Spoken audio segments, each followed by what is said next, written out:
कल्याण पूर्वेतील नांदिवली परिसरात तब्बल 20 वर्षांपूर्वी उभारण्यात आलेल्या चाळींना पालिकेने अनधिकृत बांधकामांच्या नोटिसा बजावल्याने रहिवाशांमध्ये संतापाचं वातावरण निर्माण झालंय। या कारवाईच्या निषेधार्थ 500हून अधिक रहिवाशांनी मंगळवारी पालिकेच्या आयप्रभाग कार्यालयावर धडक देत अधिकाऱ्यांना जाब विचारला। नांदिवली परिसरातील खासगी जमिनींवर 2004 मध्ये उभारण्यात आलेल्या साईकृपा कोऑपरेटिव्ह सोसायटीच्या चाळींना आयप्रभाग क्षेत्र अधिकाऱ्यांकडून अनधिकृत बांधकामांच्या नोटिसा बजावण्यात आल्या आहेत। अचानक आलेल्या या नोटिसांमुळे अनेक वर्षांपासून येथे वास्तव्यास असलेल्या नागरिकांमध्ये चिंता निर्माण झाली। रहिवाशांनी पालिका अधिकाऱ्यांची भेट घेत कारवाई मागचे कारण स्पष्ट करण्याची मागणी केली। यावेळी अधिकारी सुनील लोंढे यांनी आपल्याकडे तक्रार प्राप्त झाल्यानंतर नोटिसा बजावण्यात आल्याचं स्पष्टीकरण दिलं। मात्र रहिवाशांनी पालिकेच्या भूमिकेवर प्रश्नचिन्ह उपस्थित केलं आहे। भूमाफियांशी संगनमत करून आपल्याला बेघर करण्याचा प्रयत्न होत असल्याचा आरोप रहिवाशांनी केलाय।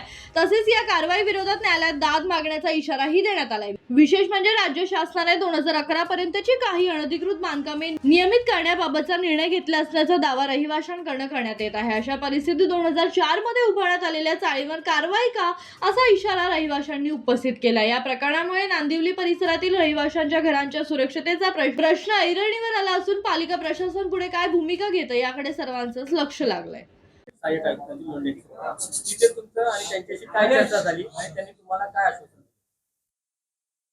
गेली 20 वर्ष आम्ही या श्रीनगर नांदिवलीमध्ये आम्ही रहिवासी आहोत। तर हे जे प्रकरण झालेलं आहे, ह्या प्रकरणाचा मुद्दाच वेगळा आहे। बिल्डरनं जो श्रीनगर एरिया आहे तो डेव्हलप करायचा सगळ्या चर्चा चालू झाल्या। परत त्याच्यानंतर बिल्डरनं चंद्रभागा म्हणून हॉल आहे, त्या चंद्रभागा हॉलमध्ये मीटिंग लावली। परत ते जो काय त्याचा विकसित करायचा जो प्लॅन आहे तो AI थ्रू त्यानं सर्व गोष्टी त्यानं आम्हाला सर्वांना दाखवल्या। ठीक आहे, परंतु त्याच्यामध्ये एकच मुद्दा असा आहे की आमची एकच मागणी आहे। आज 20 वर्ष झाली आम्ही या सोसायटीमधून राहतो। तर 2010 ते 2011 या साली आपल्या नांदिवली विभागामध्ये जवळजवळ 10 ते 11 सोसायट्या रजिस्ट्रेशन झालेल्या आहेत। त्यांना TNA नंबर सुद्धा दिला गेलेला आहे। मी साई गणेश कोऑपरेटिव्ह हाऊसिंग सोसायटीचा सचिव आहे। माझा 218800 नंबर आहे माझ्या सोसायटीचा। तर फक्त एवढंच आहे की मला जो विकासक आहे आणि जो बिल्डर आहे त्याला माझी एकच मागणी असेल की आपल्या विभागामध्ये ज्या सोसायट्या आहेत ना, त्या डीम कन्व्हेन्ससाठी चाललेल्या आहेत, ते त्यांना सहकार्य करायचं असंच मी बिल्डरला विनंती करतोय।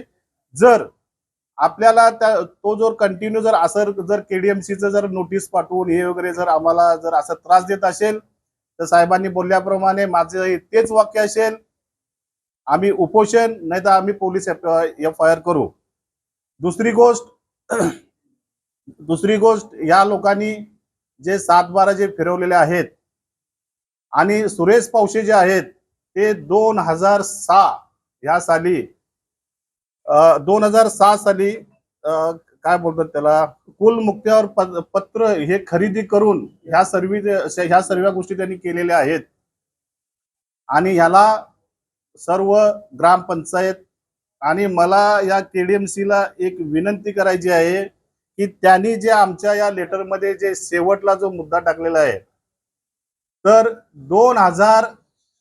2006 ला आमचं शिर्डीनगर हे KDMC मध्ये होतं का, याचा आम्हाला त्यांनी पेपरवरती लिहून द्यावं अशी मी त्याला विनंती करतो। राजू कितकूर।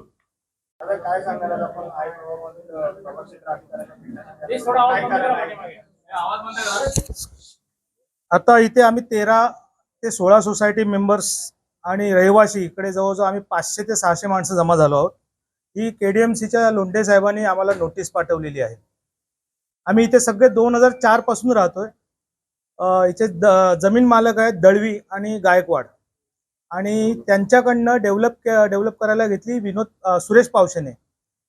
त्याच्यानंतर 2003-4 साली बांधकाम ग्रामपंचायत होती, तोपर्यंत आम्ही अनलिगल नव्हतो। 2014 ला सिटी सर्वे झाला KDMCचा, त्याच्यामध्ये सुद्धा आम्ही कुठे अनलिगल घोषित नाही। आम्ही टॅक्स पावती ग्रामपंचायतीची भरलेले आहेत आमच्याकडे रजिस्ट्रेशन पावती आहेत, नोटरी नाही, सगळ्यांकडे रजिस्ट्रेशन पेपर आहेत घराचे, बँकेच्या लोनचे पेपर आहेत. इवन पावशेने परस्पर आम्हाला न विचारता, विश्वासात न घेता ही जमीन विकली गणेश शिंदे जरीमरी कन्स्ट्रक्शनला. आणि हे 4 महिने झाले आता आम्ही अनलिगल घोषित झालोय. 22 वर्ष आम्ही इथे रहिवासी राहतोय. जो माणूस महाराष्ट्रामध्ये 20 वर्ष राहतो त्याला महाराष्ट्राचा तो रहिवासी असल्याचा दाखला दिला जातो, आणि ते आम्ही स्वतःच्या कष्टाने घेऊन 22 वर्ष राहतोय. 3 पटीने आम्ही व्याज फेडतोय. आज आम्हाला हे बिल्डर मिलीभगत करून, सुनील लोंढे सहाय्यक आयुक्त अशा व्यक्तींची मिलीभगत करून नोटीस पाठवत आहेत.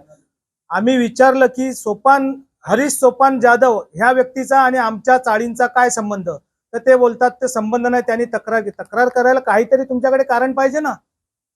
कोणी उठून उद्या तक्रार करेल आणि आम्हाला अनधिकृत घोषित करेल. आमच्याकडे टॅक्स पावती आहे, घर खरेदीचे रजिस्ट्रेशनचे पेपर आहेत, इंडेक्स 2 सगळे आमच्याकडे पेपर आहेत. की ह्यांनी जे अनधिकृत म्हणून लेटर पाठवलंय, जर हे त्या बिल्डरला किंवा ह्या हरीश सोपान जाधवला आमच्या समोर उपस्थित करून हा वाद मिटवत नाहीत, तर आम्ही कोर्टामध्ये जाऊन ह्या सगळ्यांविरोधात स्टे आणणार आणि FIR दाखल करणार चिटिंगची. माझं नाव प्रशांत चव्हाण. राहुल कांबळे, जनशक्ती कल्याण.